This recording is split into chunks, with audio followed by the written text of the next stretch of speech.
Napoleon said, number one, a leader needs unwavering courage. And I don't know if I totally agree with the unwavering part of this or not, because sometimes our courage does waver a little. You know, bend but not break.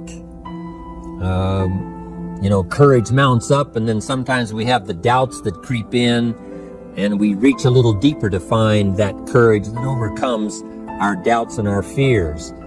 So I would probably debate a little bit with Napoleon on this unwavering courage, because sometimes courage does waver. But as long as it stays, as long as in the end there it is to serve you, the courage to do what you didn't think you could do, the courage to step into territory that might be a little unfamiliar, the courage to talk to somebody you don't know, the courage to attempt conducting a meeting, the courage to give your first testimonial, the courage to, you know, solve problems you couldn't solve before, that kind of courage. The courage to stand up when it's sort of dark in your corner, the courage to do it when it isn't going your way, seemingly. The courage to try to have a good day in the midst of a bad day. That kind of courage. Wavering a little at times, yes, because we all have doubts that attack us. We all have small fears that creep in. That is the nature of life. But that's what faith is all about. That's what courage is all about. To serve us when our doubts will not serve us well. Faith to overcome fear, and courage to overcome our doubts. But that is a good quality, a good attribute for a leader, and that's unwavering courage. Second, Napoleon said self-control. That, of course, is the very essence of life itself, is self-control. Because we all have this warfare going on. You know, it's going on in the world, the warfare between liberty and tyranny. In our own body, the warfare between health and illness, the struggle is on. The struggle between light and darkness, the struggle between good and evil. I call it opposites in conflict. And as soon as you're born into the world, as soon as you find yourself and discover yourself on this spinning planet headed somewhere, you know that this exists. To be a civilized society, we must drive the dark side of our nature into a small corner and let the positive side flourish. Early, we must learn to exercise self-control. Power is a wonderful thing, but it must be exercised properly. It must be exercised to benefit and not to destruction. So self-control is certainly necessary to be a strong leader, so that you can become the best example. The example of having your temper well managed, to having that dark side of your nature under control. The best example of choosing wise words and not being careless, that kind of control. Control of your appetite, control of your desires, so that they fit into the positive side of life and not the negative side. Self-control, very important. Then he said a leader must have a keen sense of justice. How very true. Justice we become familiar with, you know, even when we're small. When certain things that happened or were done to us that something told us that wasn't right. Someone did us wrong. We have that sense of right and wrong, and it starts very early. Then we have to have that sense of utilizing what's right and what's wrong, so that we develop this sense of justice, this sense of being fair, this sense of being on the positive side, on the right side. To minimize a person's mistakes, they need to have this sense of justice. We have to have justice when we're building an organization. You know, what's fair? What is a good balance? The marketing system that Mark put together has to be fair for everyone. If you have a customer and you take care of that customer, someone else cannot come along and take that customer. The same is true with the distributor. Certain rules and regulations so that all of us have a chance to fit within this framework of fairness, justice, and what's right. Otherwise, enterprise cannot work. Otherwise, we have what we call, in a political sense, anarchy, where there is no justice, when might is the order of the day, power is the order of the day, not the law, not the rule, not what's right, but power. And we would all dismiss that. It's been a catastrophe in the last 6,000 years, the governments that resorted to power instead of democracy, that resorted to intimidation instead of freedom. And we all know the terrible toll that takes. But it takes a toll not only politically in a country or politically around the world, but it takes a toll even in enterprise. It takes a toll in school if a teacher is unfair. It takes a toll in working on a team where someone is unfair, or where the leadership is not fair in the administration of justice. So this is true. A keen sense of justice and what's fair and what's right. Part of this we have to learn as we go. You know, you don't have it all the first year. You haven't got it all the second year, the third year. After all the years that I've, been around, both as a human being and as a business person, we're still, even at these years, trying to decide what's best, what's fair, what's right, to give balance to our life and to build on a firm foundation for the future. So I agree with Napoleon. Good idea. A sense of justice. Here's another one, he said, definiteness of decision. Indecision is the thief of opportunity. If you don't decide, the opportunity could slip away. If you don't decide what you're going to do today, the day could get away and you're not very effective. I talked about in my recent travels about time management. Here's one of the best ideas of time management. Don't start the day until you have it finished. Is it possible to finish the day before you start it? And the answer is yes. If you don't finish it to the best of your ability, have some idea, some good plan, sure enough, the day escapes. And in the morning you say, let's see, what should I do now? In the afternoon you say, hey, time's getting away from me, what should I do now? And now most of the day is lost. Most of the day escapes, not being utilized, and doesn't work for you simply because you didn't make those decisions early, at the early part of the day. The decisions we make in the early part of our life sometimes last for a lifetime. The early decisions that you make about what you're going to do with your life, as far as Herbalife is concerned, those decisions are vitally important. If you neglect them and don't make them, sure enough, the time passes and the opportunity sometimes is diminished, and sometimes you spend a lot of time now catching up simply because you didn't make those early decisions. So it's the decisions at the first of the day, it's the decisions at the early part of the month, it's the decisions at the early part of the year that greatly determines what kind of year you're going to have. The decisions you make in the early days of your marriage, sometimes those are the decisions that affect the marriage for a lifetime. The decisions you make at the first chance you see opportunity, those decisions, what you're going to do with it, how far you're going to take it, what it's going to be meaning to you in the years to come. Those early decisions are vitally important. Then we need decisions to correct poor decisions, to overcome our mistakes. It's possible, of course, for all of us to make unwise decisions. And at the end of 1 year, at the end of 1 week, 1 month, or at the end of a few years, we say, that decision cost me too much. Cost me a lot of time, cost me a lot of money. cost me maybe a good relationship, cost me a chance to be productive. But as long as you're alive, there's still a chance to use new decision power to correct the mistakes of decisions that were bad in the past. All of us have the opportunity to do that, but I think Napoleon was right here too. You got to be definite in making decisions so that the opportunity doesn't pass you by.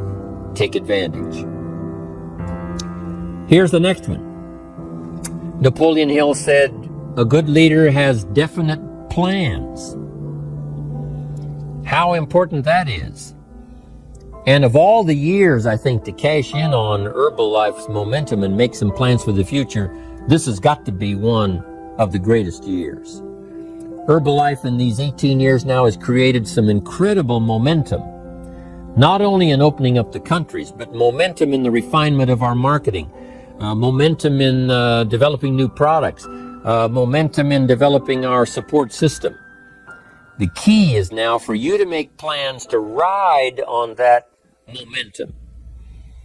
Herbalife is like the tide that comes in, and the rising tide lifts all the ships if they're in the water. If your ship and your boat is not in the water, even though the tide comes in that would lift all the ships, if yours is not in the water, then it doesn't benefit you. So here's what you should do. Have the same intensity to make your plans for the future as Mark Hughes has, as the President's team, Chairman's Club especially, make the plans for the Herbalife Company future. You've got to now make your plans. Don't let this momentum pass you by. Don't let this momentum go uncashed in on. Don't let it be like a lost cause for you. And maybe you've, because of the lack of plans, have lost a month or two, or you've lost a week or two, or maybe you've lost a year, and you were 10% effective instead of 100%. Now's the time to change all that and start making some plans. Your Herbalife plans, they're vitally important. You might as well cash in on the Herbalife plans for world expansion, the Herbalife plans for expansion within your country, the Herbalife plans for the expansion of the business, the incentives. Cash in on that, capture that, and say, I've got to have some plans that match Herbalife. Not necessarily match Herbalife in numbers, but that can match Herbalife in momentum, that can match Herbalife in cashing in on the opportunity, your plans for Herbalife expansion. You got to have some plans for your family, right? You got to take your family along. Don't leave them out. One of the challenges all of us have in making our plans is how to balance everything, to make sure that we don't regret at the end of the year, I spent too much time on that. I spent too much money. And then if you have, say, how can I not do that again? And construct some better plans so that you won't have any regrets at the end of a year to come, 5 years to come, 3 or 4, 5 years to come. Definite plans. The plans for the use of your money. One thing I've admired about Mark Hughes since I've met him all those years ago, once he started becoming successful, he had a splendid plan, not only for his personal success in terms of financial security, but in terms of the company. Because Mark has to look after the company and make sure that the company is secure, that the company has plenty of reserves, so that no matter what happens around the world, and when you're doing business in 37 countries, you can imagine what the challenge is to make sure the plans for each country are there, the backup plans, the financial plans, as well as products and opportunity and marketing. It is a challenge beyond comprehension to most of us, what kind of planning that takes in terms of trying to make Herbalife secure for the future. I described it in one of the summit classes as Mark takes the same pledge that the President of the United States takes, and that is to preserve and protect and defend the Constitution, says the President. But Mark has to preserve and protect and defend the company to make sure it's viable, not just in America where it started, but all around the world in each country. It's an awesome responsibility. But now for you, your plans to be financially secure. If you're starting to make some big money in Herbalife, I'm telling you, you got to have a good plan for your resources so that you find yourself secure regardless of what happens. I agree with Napoleon here.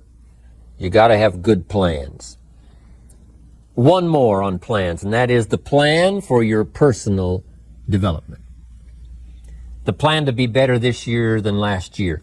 The plan to take the classes, attend the workshops, do everything you possibly can to show personal progress, not just financial progress, not just the progress of having one more car or one more home, but the progress of personality, the progress of communication skills, the progress of recruiting skills, the progress in how to deal with people, progress in using your influence so that it multiplies its power by 5 by 10 versus what it used to be.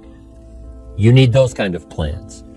A plan for personal growth, personal development. A plan to be all that you can possibly be in the years to come as you develop your Herbalife business and your life business and your family business. All of that. Got to have good plans. Next, Napoleon Hill had a good saying. It was something my father had and passed it on to me as a good philosophy. And here's what he said. A good leader has the habit of doing more than what he gets paid for. What an incredible philosophy this is. The habit of doing more than you get paid for. It's what we call the service that you put out like seeds in the ground that doesn't bring the harvest immediately, but the harvest is yet to come. It's called like putting out the capital in capitalism. Doing more than you get paid for means that you're getting ready for the next move up. Because if you do more than you get paid for, you've made an investment. The average person might think if I do more than the company requires, then they're ripping me off. I'm not getting paid for that extra time, that extra attention. But you must not view it that way. You must say, I'm getting there a little earlier, staying a little later, as an investment in my own personal future. Because I want that kind of reputation. I want that kind of philosophy to work in my life. Do more than you get paid for. And this philosophy works incredibly well in Herbalife. You make the Herbalife sale of the Herbalife products. Now you must do more than you've gotten paid for. Right? They've got the product, you've got the money. But you can't stop your investment there. Now you must develop the investment in time, effort, and energy in turning that new customer into a testimonial. And sometimes that's the most difficult work, the work after the sale. Because the sale might be fairly easy. Someone says, hey, I've been looking for this product, I need it, here's my money. But now you've got to stay with them, make sure they don't just buy the product, but that they use the product. And that they don't just use the product, they keep using the product. That's the work after the sale. But if you learn to make that kind of an investment and do more than you get immediately paid for, the payoff in the future can be fantastic. Because as we all know in Herbalife, what really pays off is not a sale of the product. What really pays off is a testimonial. A testimonial that gives you more sales than you can keep up with. A testimonial that takes you places you could never go by yourself, introduces you to people you'd never see on your own. That kind of investment is so powerful. So you do more than you get paid for up front. It's happened for me, making the investment. When I first started lecturing 36 years ago, I talked to high school classes, college classes, service clubs, and I gave it all away. I went and talked for free.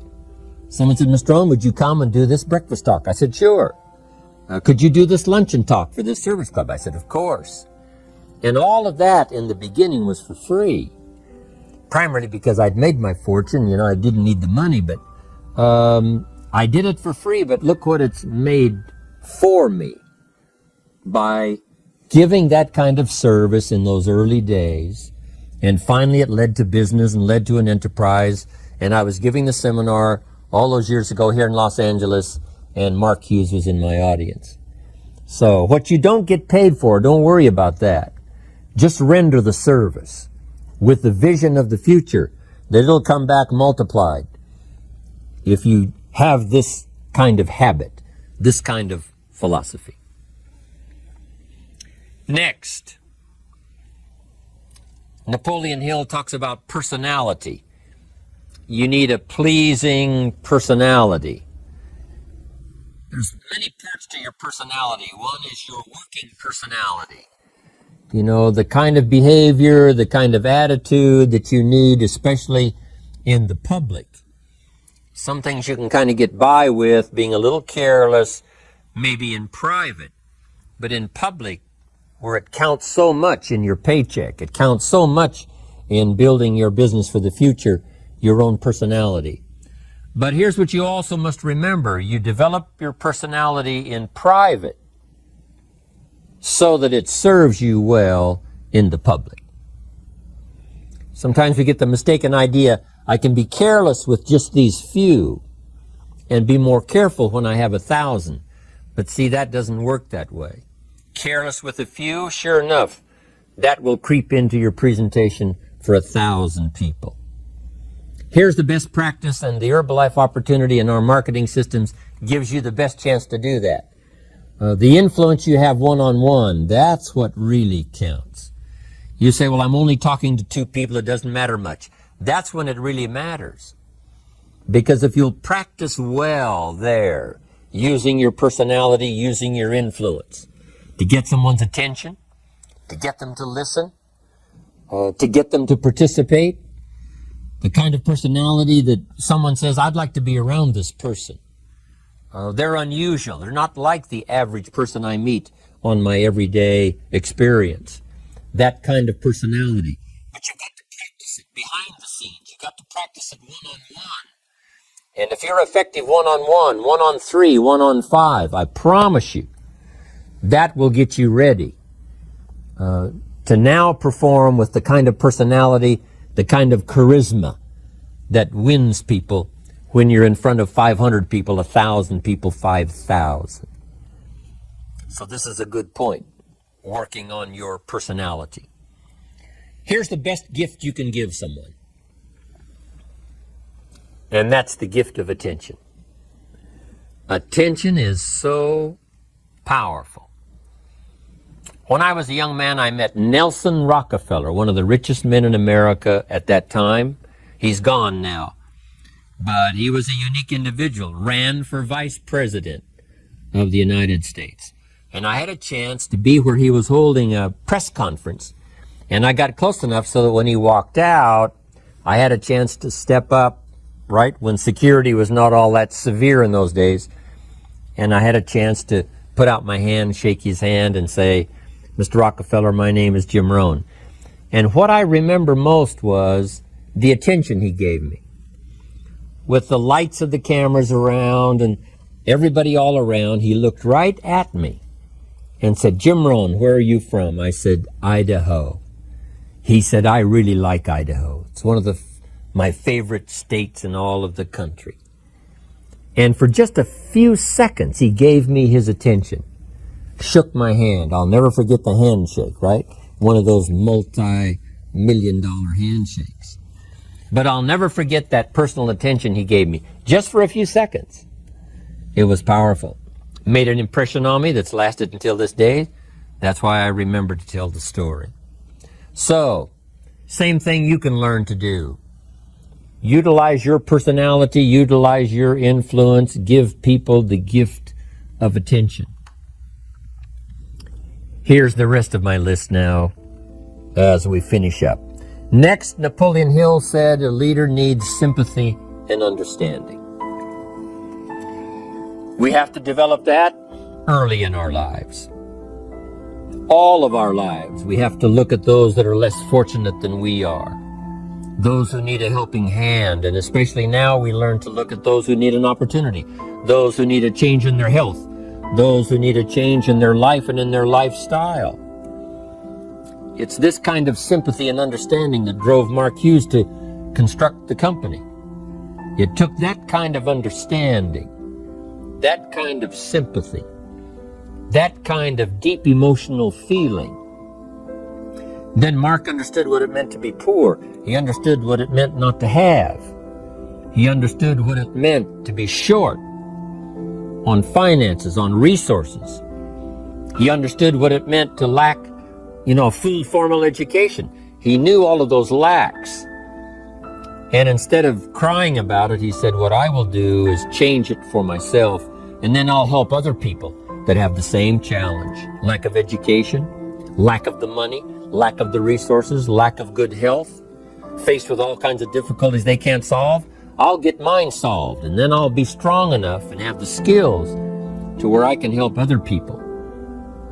That kind of leadership quality is so powerful. That kind of understanding. Here's the next one. A leader must have, Napoleon said, a mastery of the details. How very true.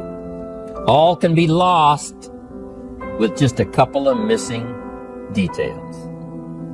On the trip to the moon, everything has to work, right? There's several thousand moving parts. There's several thousand pieces to the project of getting to the moon and coming back, and all of them have to work. You can't have 10% of them working, 90% or 80%. They've all got to work. And then there's the backup systems for something if something goes wrong to back it up. That kind of mastery of detail is so vitally important. But here's what else to remember as far as Herbalife is concerned. The drama is in the details. Someone says, I lost 30 pounds. Well, 30 pounds is 30 pounds, but that's not the drama. The drama is, where were you before you found Herbalife? How did you feel? What kind of circumstances? Now someone begins to give us some of the details. And then after they've lost the weight, now how they feel. Now their self-confidence has been restored. Now they feel better about themselves. The drama is in the details. But this is also important in the details of your day, the details of your business, the details of good communication. Master the details. Good advice, Napoleon Hill. Now here's the next three. Willingness to assume full responsibility. All of us have been taught that, especially these Herbalife years, to take full 100% responsibility. Mark Hughes says, what happened to me might not have been my responsibility, but what I do about it is my full responsibility. I've had some people did me wrong. In his first couple of business experiences, he was done wrong. Some people ran off with the money. He was left holding the bag. But he said, that's what happened. And I was not responsible for what happened. But I am responsible for saying to myself, now, what am I going to do about what's happened? If a hailstorm destroys the farmer's crop, he wasn't responsible for that. But his responsibility now begins when the hailstorm is over, when he asks the question of himself, what should I do now? Now that this catastrophe is over, now that the damage is done, now what should I do about it? And a philosophy I've taught all these years, it's not what happens to you that determines your future. It's what you do about what happens that determines your future. And this is a major part of it, accepting full responsibility. If you've got an organization, you're conducting meetings, and you're the leader, the responsibility ends with you. Someone else may mess up, make some mistakes, still your responsibility. Some things over which you have no control, understandable. But what you do about it now, how you fix it, the diplomacy you use, the strategy you use, That's the kind of responsibility now that depends on you. Also, you've got to be responsible for your future. Nobody's going to fix it. No one else is going to design it. No one else is going to come along and say, hey, I will make sure it all works well for you. You've got to take all the input. You've got to take all the testimonials, all the teaching, all the training, all the influence. Then you've got to have the responsibility of designing your life.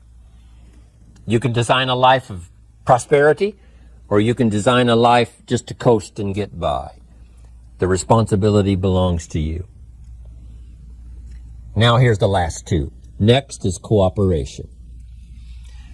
One of the great things we learn in Herbalife is how to cooperate so that we take advantage of each other's ideas, we take advantage of each other's input, we take advantage of each other's enthusiasm, we take advantage of each other's testimonial, and we take advantage of each other's willingness to grow. That kind of cooperation has built Herbalife. In those early days, Mark got the group together. Jerry Shatanovich, Doug Stuntz, the rest, and made some plans to cooperate. Said, no telling what kind of powerful meetings we can have if we work together. No telling how many people we can affect, even right away, if we work together. You do this part, you do this part, I'll do this part, we'll make it work together, and we'll get the ball rolling. There's an ancient phrase that says, if two or three agree, nothing is impossible. If they agree on the same project, if they agree on the same vision, if they agree on how to get there, I'm telling you, nothing is impossible. Nothing can stand in their way. Just two or three. What's exciting about Herbalife is now we have more than two or three. The president's team now is well populated. Even the chairman's club is growing. The millionaire team is awesome in its numbers as well as in its power. And the cooperation between all of us on the tabulator teams, as distributors, home office, support staff, 15th floor, wherever we come from. If we cooperate, there's nothing we can't do. There isn't anyone we can't touch. There is no country we can't finally get to with this incredible story. Cooperation. That's why I'm here, wanting to do my part, HBN, send out some ideas, give you some notes to take, something to think about and ponder, something to talk about with the people that you associate with and are building your business. That kind of cooperation is going to make this a powerful year.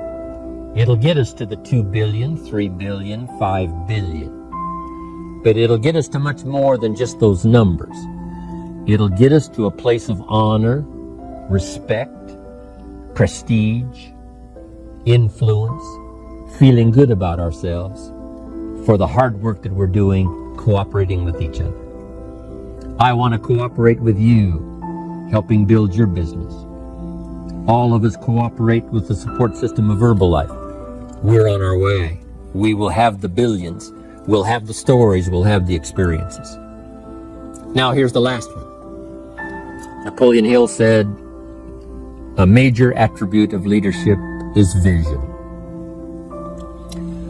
Vision is in many parts. One, a vision for your own course to follow. A vision for you, for yourself. A vision for your financial future, a vision for your health, a vision for your wealth, a vision for you to latch onto and make something out of, a vision for your family, because vision must now lift others as well as ourselves. Guess what our family is counting on? That we'll be able to see things that at first they cannot see. That we'll be able to look further into the future than perhaps they will be able to look. The same is true with your organization, the people that are around you. They're counting on your vision. Perhaps you've been there a little longer than they have. Maybe you've been there a lot longer than they have. And they will look to you to help them see things that they can't see in the beginning. And if you will do that, develop that attribute of leadership, I'm telling you, you'll have such a dramatic effect on your organization, it will be unbelievable. A vision for yourself, a vision for your family, a vision for your organization, a vision for the people that you're close to. The old prophet said, without vision, we die. We perish. Unless we can see into the future, life loses its meaning. Unless we can look further than just where we are at the moment, then we have no reason for faith, no reason for activity. But if we'll develop this skill, beyond any other skill, I'm telling you, it will help us touch people, because they'll want to be around us, because we have this look into the future. Not only the short-range vision of what we're going to do this week, this month, this year, but the long-range vision like Mark has, taking us to the 5 billion. You can have a vision that will take your organization into the future and bless everybody with success.